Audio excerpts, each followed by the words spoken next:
Okay friends, हमने अपनी पिछली वीडियोस में सेल्फ फॉर्मेटिंग की काफ़ी बात की है। अगर आपने वो वीडियोस नहीं देखी तो मैंने डिस्क्रिप्शन में प्लेलिस्ट का लिंक दे रखा है, आप जाके वहाँ से देख लीजिए। अब जो हम बात करेंगे एक्सेल में सेल स्टाइल की बात करेंगे। दोस्तों, ये एक्सेल का एक बहुत अहम फीचर है, एक बहुत अहम टूल है, क्योंकि ये हमारा बहुत बहुत ज़्यादा टाइम सेव करता है। और वो कैसे करता है, वीडियो को आखिर तक देखें, मैं सब बताऊँगा। दोस्तों, वीडियो पसंद आए तो वीडियो को लाइक कर दें, शेयर कर दें, चैनल को सब्सक्राइब कर दें, बेल नोटिफिकेशन भी ज़रूर प्रेस करें। दोस्तों, अक्सर हम अक्सर हम सबके साथ ऐसा होता है कि हम एक हेडर को परफेक्ट बनाने में 10 मिनट या 10 मिनट से भी ज़्यादा लगा देते हैं, ठीक है? अच्छा, हम इसका फ़ॉन्ट बोल्ड करते हैं, इसका बैकग्राउंड कलर चेंज करते हैं, बॉर्डर लगाते हैं और फिर एहसास होता है कि यार अभी तो 20 शीट्स बाकी हैं, और ये सोचते ही हमारा दिमाग ख़राब हो जाता है कि नहीं? ऐसा ही है ना? और अगर आप चाहते हैं कि आपको बार-बार फ़ॉन्ट सेटिंग से ना लड़ना पड़े, और अगर आप इस बार-बार की मेहनत से बचना चाहते हैं, तो सेल स्टाइल का यूज़ शुरू कर दें और इसका इस्तेमाल अपनी आदत बना लें। ठीक है? समझ रहे हैं? दोस्तों, हमें सेल स्टाइल कहाँ मिलता है? होम टैब में, स्टाइल ग्रुप में ये सेल स्टाइल है, ठीक है? अच्छा, हमने ये जो फॉर्मेटिंग की हुई है अपने हेडर्स की, अपनी कॉलम हेडिंग्स की जो हमने फॉर्मेटिंग की हुई है, हम चाह रहे हैं कि हम जितनी भी शीट्स पे हमारा जो डेटा है उसमें जितने भी कॉलम हेडिंग्स हैं उसमें ये सेम स्टाइल हम अप्लाई करें। तो उसके लिए हम क्या करेंगे, हम सेव कर लेंगे इसको, सेल स्टाइल को। सेव करने के लिए क्या करेंगे, हम सेल को सिलेक्ट कर लेंगे। सिलेक्ट करने के बाद होम टैब पे जाएंगे, यहाँ से स्टाइल ग्रुप में, और स्टाइल ग्रुप में जाने के बाद ये सेल स्टाइल ड्रॉप डाउन की नज़र आ रही है, हम इसको प्रेस करेंगे तो ये हमारे सामने सारे स्टाइल हैं। देखें, ये एक्सेल के तमाम बिल्ट इन स्टाइल्स हैं, ठीक है? मैं जिसके ऊपर भी लेके जाऊंगा वो आप स्टाइल को चेक करें, यहाँ पे ये चेंज हो जाएगा, ठीक है? जो सेल हमने सेलेक्ट किया है वो चेंज हो जाएगा, ठीक है? लेकिन हमने अपना स्टाइल जो क्रिएट किया है उसको सेव करना है, तो उसके लिए हम क्या करेंगे, हम नीचे न्यू स्टाइल पे जाएंगे। न्यू स्टाइल पे क्लिक करेंगे तो हमारे सामने स्टाइल की विंडो ओपन होगी।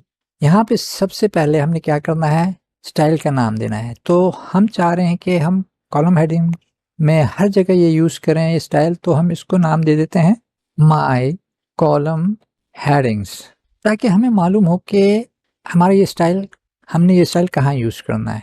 इसके बाद यहाँ नीचे कुछ ऑप्शंस हैं, इनका बहुत ध्यान रखना है। देखें, इस वक्त हमारी ये जो हेडिंग्स हैं इनमें क्या क्या है, टेक्स्ट भी है और डेट फॉर्मेट भी है, ठीक है? आप यहाँ पे नंबर इस वक्त क्या है, जर्नल, ठीक है? यहाँ ऊपर नज़र आ रहा है कुछ जर्नल। तो जब हम इसको अनचेक नहीं करेंगे और इसको इसी तरह रहने देंगे तो क्या होगा, जब हम इस स्टाइल को अप्लाई करेंगे तो ये हमारी डेट्स भी जनरल फॉर्मेट में हो जाएंगी और ये गड़बड़ हो जाएगी सारी। तो इससे बचने के लिए हमने क्या करना है कि इसको अनचेक कर देना है, अनटिक कर देना है। इसके बाद अलाइनमेंट ठीक है, इसी तरह रहे, फ़ॉन्ट भी यहीं रहे।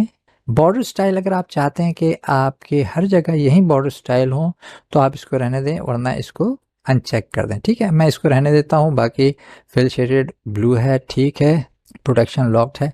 इसके बाद मैं यहाँ से इसको ओके कर देता हूँ।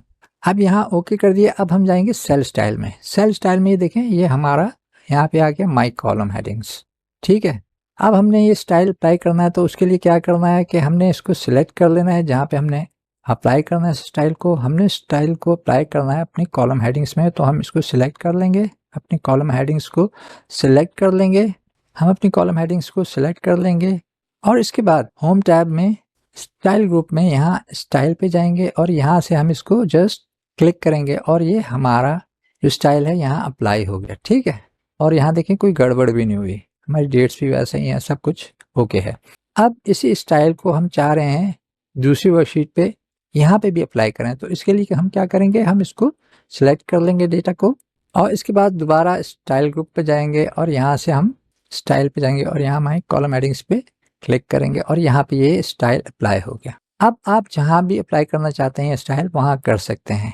अच्छा, अब इसका एक फ़ायदा क्या है कि जैसे मैंने कहा था, ये हमारा बहुत बहुत ज़्यादा टाइम बचा लेता है। आपने ये स्टाइल 10, 20, 50 शीट्स में यूज़ किया हुआ है और आपका बॉस कहता है कि यार मुझे तो ये ब्लू कलर पसंद नहीं है।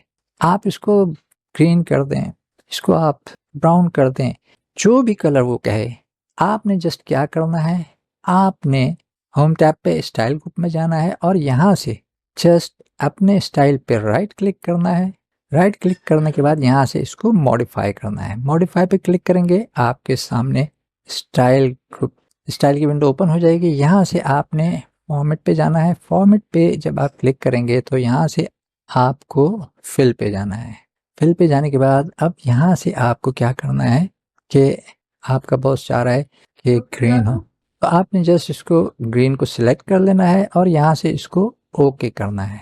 अब देखें क्या होता है। जैसे ही आपने ओके किया तो आपकी हेडिंग्स का कलर चेंज हो गया। ना कि सिर्फ यहाँ बल्कि जहाँ जहाँ आपने स्टाइल अप्लाई किया था वो भी अपडेट हो गई। देखिए हमने शीट 1 पे अप्लाई किया था, यहाँ पे भी ये अपडेट हो गई। तो आप जितने भी स्टाइल क्रिएट करना चाहते हैं आप कर लें। अगर आप चाहते हैं कि आपके रो लेवल्स का भी यही स्टाइल रहे तमाम शीट्स में जहाँ भी आपका डेटा मौजूद है, तो आप इसका स्टाइल क्रिएट कर लें। अगर आप चाहते हैं कि आपके टोटल्स जहाँ पे भी हैं उनका स्टाइल यही होना चाहिए, तो आप इसको क्रिएट कर लीजिए, इस स्टाइल को, सब स्टाइल को क्रिएट कर लीजिए। उम्मीद करता हूँ कि आपको वीडियो पसंद आई होगी। वीडियो पसंद आई हो तो वीडियो को लाइक कर दें, शेयर कर दें, चैनल को सब्सक्राइब कर दें, बेल नोटिफिकेशन भी ज़रूर प्रेस करें। यार आप चैनल सब्सक्राइब नहीं करते, प्लीज़ चैनल भी ज़रूर सब्सक्राइब करें। अब मिलेंगे नेक्स्ट वीडियो में।